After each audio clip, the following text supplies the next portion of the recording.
Welcome to the News Hour. I'm your host, Jay Stoyan, and we're here on our wonderful new set behind me. We're very excited. Our team's working hard. We have a wonderful show. Before we get started, I do want to give a big thank you to Cynthia Stone as she had her Let's Chat show before ours. It was a show regarding difference makers within the disability community. So congratulations, Cynthia. You had some wonderful guests on, really informative questions, and you have to admire the passion, because that's what we're all about. The Disability Channel is about spreading awareness and making people just, hey, we want to be a part of the club. We want to be a part. We want to do our thing.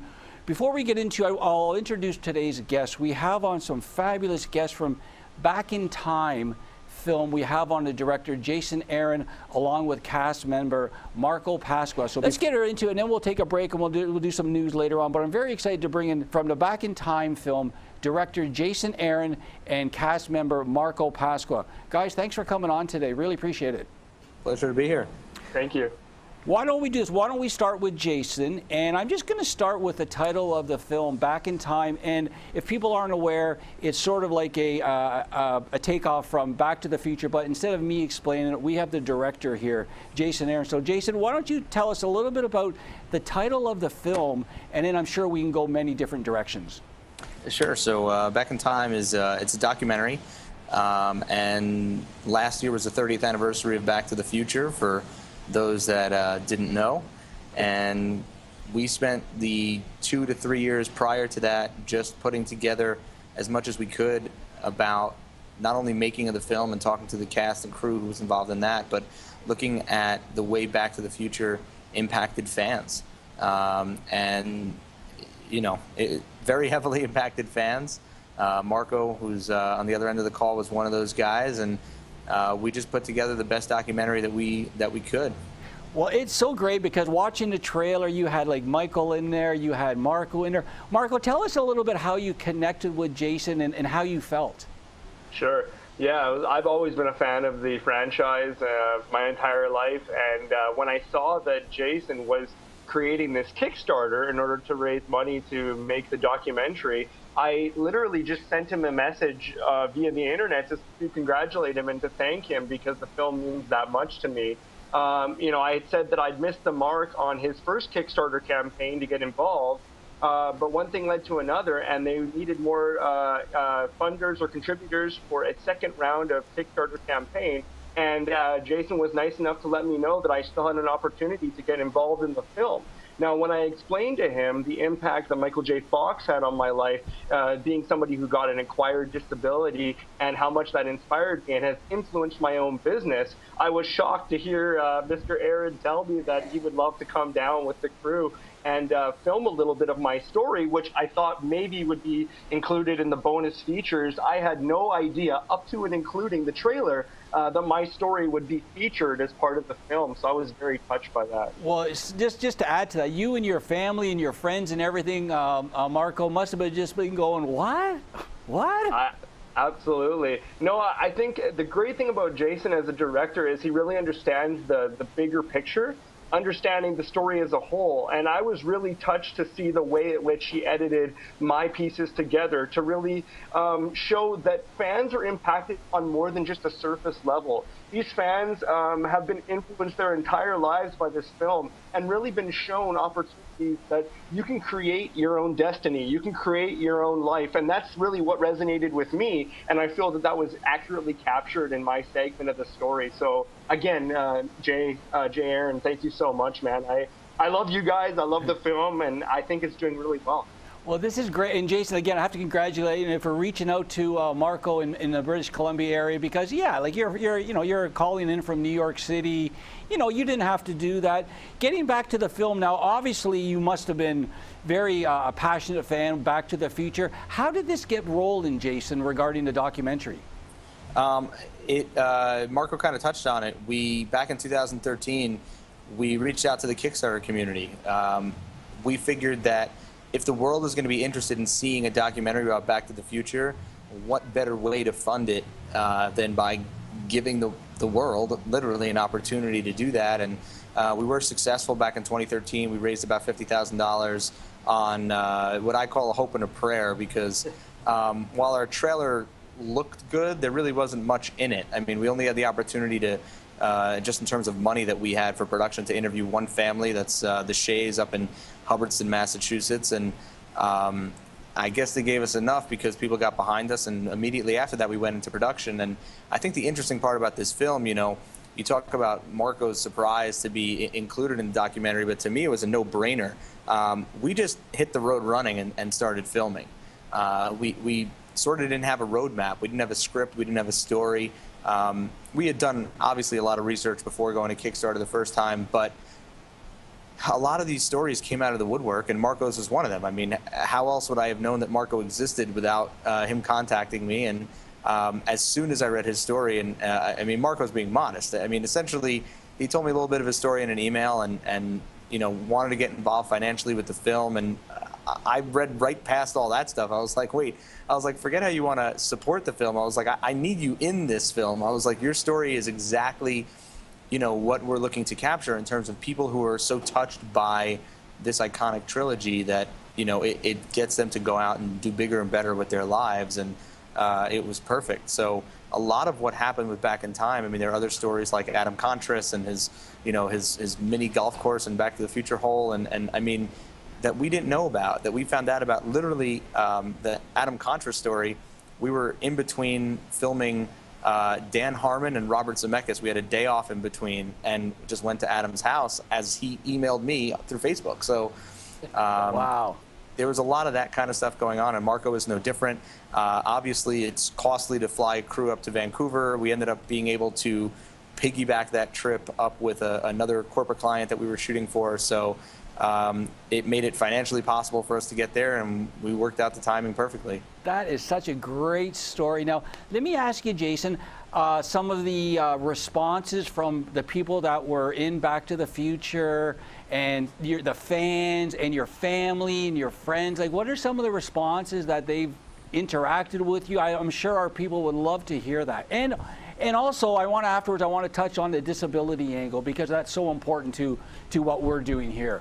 Of course. I mean, in terms of the, you know, when you start with the people in the movie, people who were in the original trilogy, like Michael J. Fox and Christopher Lloyd, and I mean, all the way up to Steven Spielberg, I think they recognize what we were doing as culturally important. Obviously, a 30th anniversary of a film is a big anniversary, and so many fans of the movie, and just, I think, regular people were so interested in this big anniversary of Back to the Future. And they were more, you know, everyone participated, nobody asked for money, so it was great. And I think it went on a little bit of an arc. You know, when we first started production, people were skeptical of what we were doing or how it would come out. And as we got more and more people to participate and gained a little more and more traction, that became a lot easier. And it was no different with, you know, even my own family. My wife thought I was completely crazy when I told her this idea. And it's like, well, how's this thing going to make money? And you're going to work on this for so long. And you know, in the end, it all worked out. And how about the big boys like Steven and Christopher Lloyd and Michael? What were some of their responses? Steven Spielberg was the last interview that we got, and you know, with a lot of these things, it just comes down to scheduling. You know, Robert Zemeckis actually agreed to do an interview very, very early on in our production process, and then we sort of missed the opportunity. It was like a Friday, and he needed us out in LA Monday, and we couldn't make it happen. But we figured because he agreed, we'd just go another time. Well, what ended up happening is he starts working on The Walk, the feature film, and he's off the grid. So then, only because of how much traction Back in Time got during production, were we able to get a phone call and get a half hour with him literally at his post-production studio. And Steven Spielberg was the same thing. He was working on a movie. Ironically, Steven Spielberg was in Vancouver working on a movie when we went to interview Marco. Wow. And so we thought it was perfect that we would interview him there. But the problem was, he's another one of these guys that when he's working on a project, like, he's immersed in it. So he wasn't able to do it in Vancouver. We ended up having to wait till he got back to LA. And I mean, listen, you know, you wait for Steven Spielberg. That must have been just eye-popping for you, Jason, or like for anybody.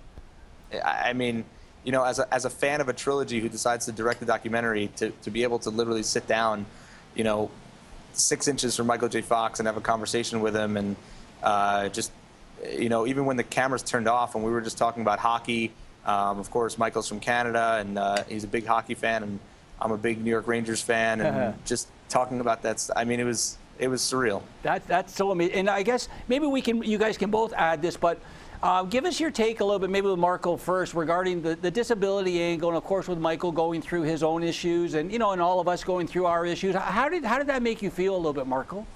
Well, I love the fact that Michael was already a hero for me, but he became even more of a hero with the way that he's really dealt with optimism approaching his Parkinson's. And for me, that's what really embodies the type of person that I want to be and the type of motivator and inspirer that I want to be.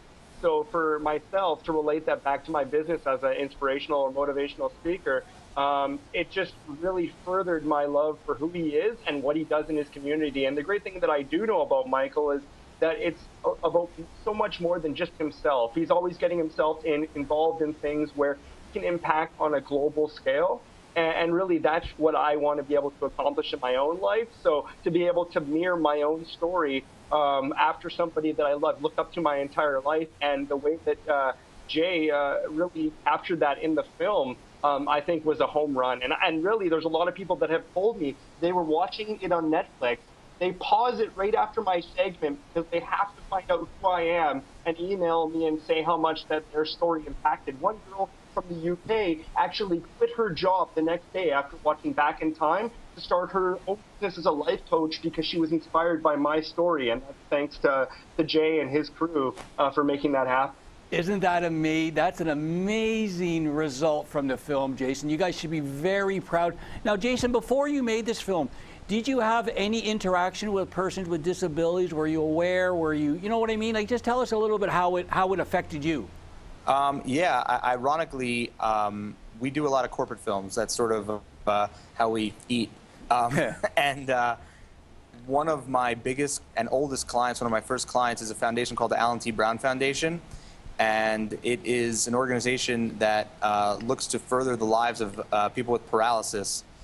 So basically everyone that they deal with is somebody that was born with no disability whatsoever and at some point in life had an injury, and now they're paralyzed. And I've spent years around this organization doing films for them, filming their events. So I've had a lot of interaction because of that. And I mean, the irony is it's, I'm not going to take the moral high road and say I wanted to do something altruistic. I mean, it was a client. It was somebody that hired me. But the amount of years that I've been able to spend with them, and, Alan Brown was the son. He was 19 years old when he became paralyzed, and his parents started this foundation. So it's very family-oriented, and we've been able to do a lot of good. I've become involved. I chair some of their events now. So that's great. It's been a great relationship. On the line, actually Skyping in. I want to thank you guys because actually we've upgraded our studio, so you guys are our new Skype clients. So it's actually, touch wood a little bit, it's working out well. We can hear you guys great because you never know with technology. So I want to tell the people again, we have on from the documentary Back in Time, we have on the director Jason Aron and a cast member Marco Pasqua. And Marco's also involved, or you were in the past, with Rick Hansen, because I know Marco's a big advocate. He's also actually our advocate for the Disability Channel. So I have to thank you guys for coming on today. Before I do let you guys go, tell us what's going on in the future and where people can reach you. We'll start with Jason first. So we're about to get started on a documentary about youth sports. Mostly in America. Maybe it'll dip into Canada a little bit, but it's a major problem. I mean, you have dozens of millions of kids who play youth sports and the parents that are involved in it. And it's, when you really look into it, it's not a pretty picture what's going on, just in terms of some of the parent involvement and the injuries and stuff like that. So I want to take a nice 30,000-foot view, look at just the climate of youth sports today, and hopefully we're going to get started with that in the next couple months. In terms of getting involved or reaching out and watching Back in Time, we're Back in Time film on basically every social media network, Facebook, Twitter, etc. And to watch Back in Time, just check it out on Netflix. That's great. So before we move over to Marco, please do tell Mr. Spielberg I'm a big fan of Duel, and tell Christopher Lloyd I'm a big fan of Taxi. And Michael, I'm a big fan of Family Ties. So I have to congratulate you. Those are all wonderful and iconic figures, and what you did is amazing for our community. If we can help you promote your film, please let us know. We'll do all we can. And let's just flip over to Marco. Marco, again, tell us what you have going on and where people can reach you. For sure. So before I say where people can reach me, I just want to give a glaring endorsement one more time to Jason Aron and say that this guy is one of the big directors of the future. I truly believe that. And I'm not just saying that. He's not paying me to say that. He's a really great guy. He really understands. He gets to the heart of the story. So please do support this gentleman and his group. So thank you. On to myself, you can reach me through social media at Marco_Pasqua. And what I'm doing in the community right now, I've had a lot of opportunities to get involved with my local municipalities, working at City Hall on inclusion and accessibility strategies. That's been my latest contract, which is really neat. 2 days a week, I get to play like I'm working. Really, I'm having the best time of my life, helping create strategies for our city, while also using my power of my voice to really create an impact and hopefully be an influencer for many people. So that's been really exciting. That's great, guys. I really appreciate, again, 2 inspirational fellows. We really appreciate taking the time for coming on today. And we're going to have you back. Happy Easter. Have a great weekend, guys, and we'll talk soon. All right. Talk to you later. Thanks so much. Take care. Thanks, guys. Bye.